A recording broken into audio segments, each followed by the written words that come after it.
তৃণমূলের মহামিছিলের মাঝেই জিয়ে রইল অনুব্রত কাজল গোষ্ঠী কোন্দল। কেন্দ্রীয় বঞ্চনার বিরুদ্ধে তৃণমূলের তিনটি মহামিছিল হয়ে গেলেও রয়ে গেল অনুব্রত কাজলের গোষ্ঠী কোন্দল। সেই গোষ্ঠী কোন্দল ফের প্রকাশ্যে এলো। আজ সিউড়িতে মহামিছিল হলেও দলীয় কার্যালয়ের সামনে মঞ্চ বাঁধা হলেও মঞ্চে ওঠেননি অনুব্রত, জানিয়ে কাজলের কটাক্ষ শারীরিক অক্ষমতা।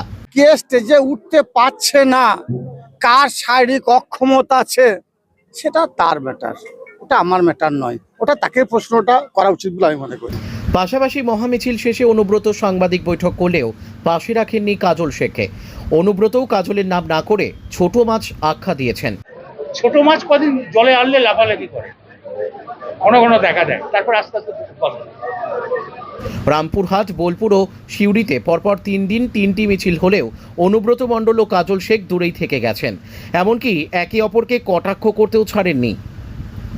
ব্যুরো রিপোর্ট, ভোরের সংবাদ।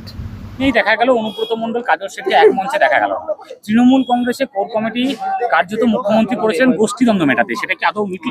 দেখুন, বীরভূম জেলায় যে 3 দিনের পদযাত্রা কর্মসূচি ছিল 25, 26, 27 তিনটে সাব ডিভিশনে, সেই 3টে সাব ডিভিশনের যে কর্মসূচি তার শেষ দিন বা সমাপ্তির দিন কর্মসূচি এটাই ছিল। কোর কমিটির সিদ্ধান্ত এটাই হয়েছিল যে বীরভূম জেলা যারা মামাটি মাসের সৈনিক আছে তারা মিছিলে হাঁটবে, প্রথমে রামপুরহাটে, তারপর বোলপুরে, তারপর সিউড়িতে।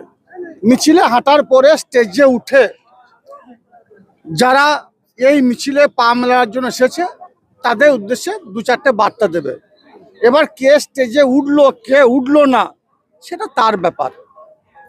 যেমন রামপুরহাটে আমি স্টেজে উঠেছি, বক্তব্য দিয়েছি, বোলপুরে স্টেজে উঠেছি, বক্তব্য দিয়েছি, সিউড়িতেও স্টেজে উঠেছি, বক্তব্য দিয়েছি।